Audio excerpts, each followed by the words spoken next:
I'm Lucy Pointer. I'm a senior at the Pennsylvania State University. I'm an energy engineering major. Hi, I'm Sarah Richards. I'm a junior at Penn State, majoring in human development and family studies. Hi, I'm Cole Ensminger. I'm a sophomore here at Penn State and I'm a public relations major. And I am more than a number.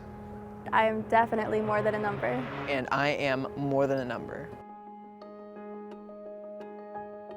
I was diagnosed when I was 19 years old. I was a sophomore at Penn State and it was my spring semester. I was 11 years old and I was in the 6th grade. I was diagnosed in August of 2011. So type 1 really affects everything that you do. It affects everything from going to class, to studying, to taking exams, going to the gym, sleeping. It affects really everything. And there's also like a financial burden because it is so expensive. So every time I have to check my blood sugar, which I definitely have to be doing, I feel guilty because like that test strip is like worth $1 or something.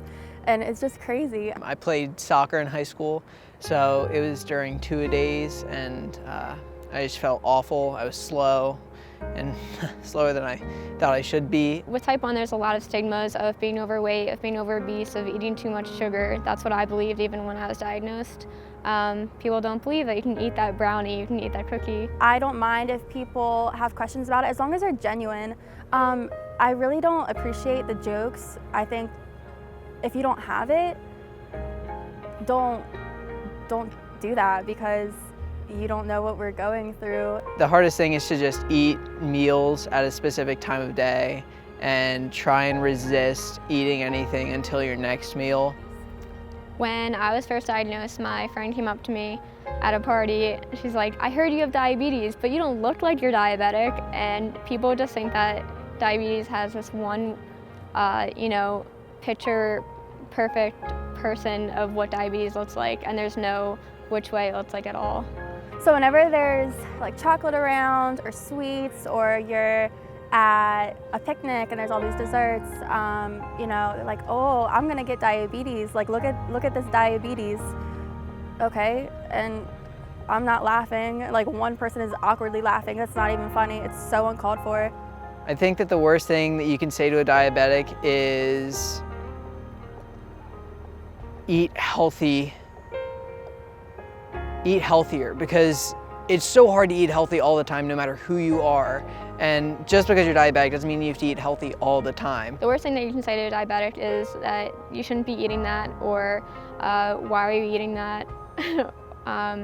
Or can I watch you test your blood sugar?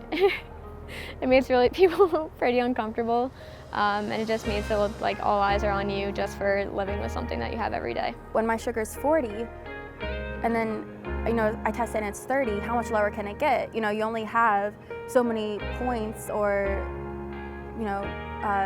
to go until 0. So it's very scary. I was walking back from class last year and I could feel myself starting to get low, and I was like, I need to get back to my room to get my Skittles because those are my go-to like uplifter for my blood sugars. And I was sweating in the middle of December, so I was like, yeah, this is not fun at all. It was like definitely a hard, cold sweat. And when I'm high, I just am so thirsty, and I definitely need to go to the bathroom once every hour, and I'm just drinking a lot and just sluggish. I feel sluggish. When I'm low, I feel very shaky. I feel really spaced out, like you can't hold a conversation with somebody, and really unaware of your surroundings.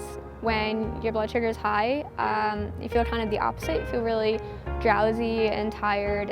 You want to lay in bed. It makes it really difficult to concentrate on the little things, even studying, which is why it's really hard to be a student with type 1.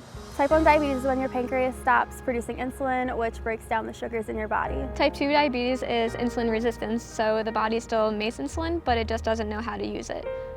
It can be cured by exercise and proper diet, but some people are insulin dependent. A type 3 is a friend or family that is affected by a loved one who has diabetes.